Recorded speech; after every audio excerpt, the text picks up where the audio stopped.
If you spend much time in your home garden, at some point you're going to encounter a snake. There are over 45 species of snakes in Oklahoma, and the vast majority of these are completely harmless. We would call these non-venomous snakes. They're very important. They help control rodents. They add beauty and interest to your garden.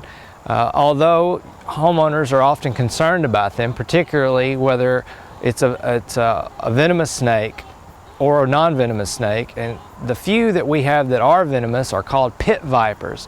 And these do need to be avoided. They have generally broad heads. That's the thing that you can look for to distinguish a venomous versus a non-venomous snake.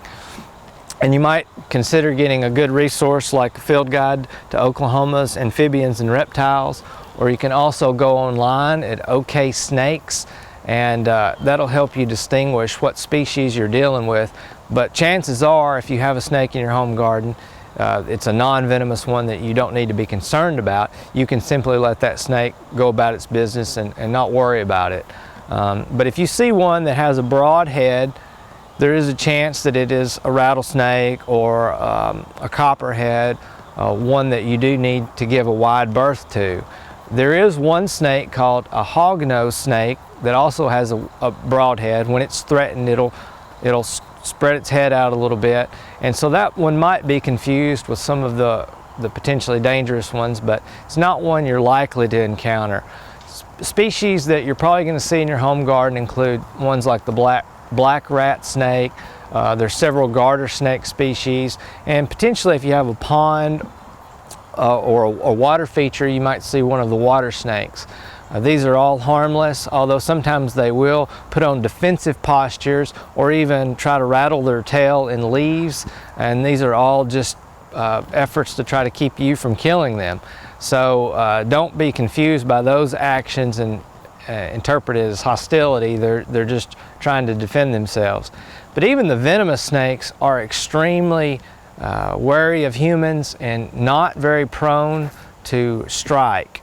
It's usually a last-ditch effort if they think that you're going to harm them. Most strikes that we would have in a home garden are in situations where the homeowner just did not see the snake.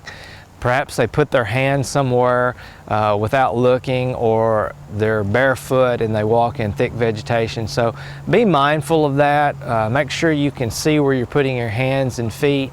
And if you hear a rattle from a rattlesnake, then just back out of the area. Probably the one that is most likely to be encountered in the home garden that is venomous is called the Copperhead. It's a very cryptic, small snake. It's very docile. However, because it's so cryptic, sometimes people put their hands next to it without seeing it, especially if you're reaching under brush, like in a compost pile. And those are situations where a strike might happen. So consider, wearing thick gloves, and certainly don't put your hands under objects without looking first. Particularly in compost piles, or if you have piled debris, wood piles, or 2x4s, things like that. But as far as just in general, the snakes that you're going to encounter are very beneficial.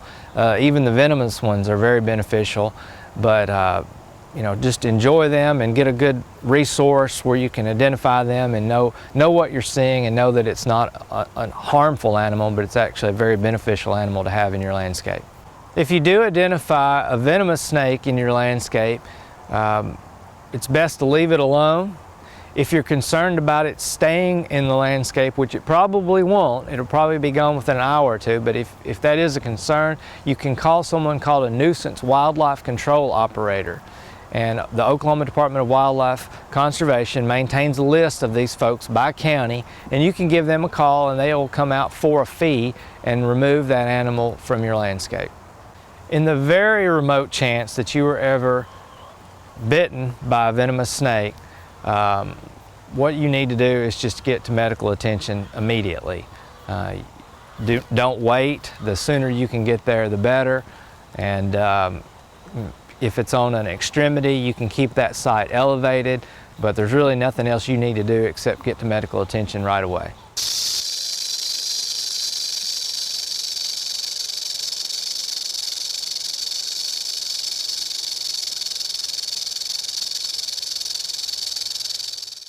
We hope you enjoyed this video. It's part of our Oklahoma Gardening YouTube channel. You can also find even more videos on our OK Gardening Classics YouTube channel. And join us on social media for great gardening tips, photos, and discussion.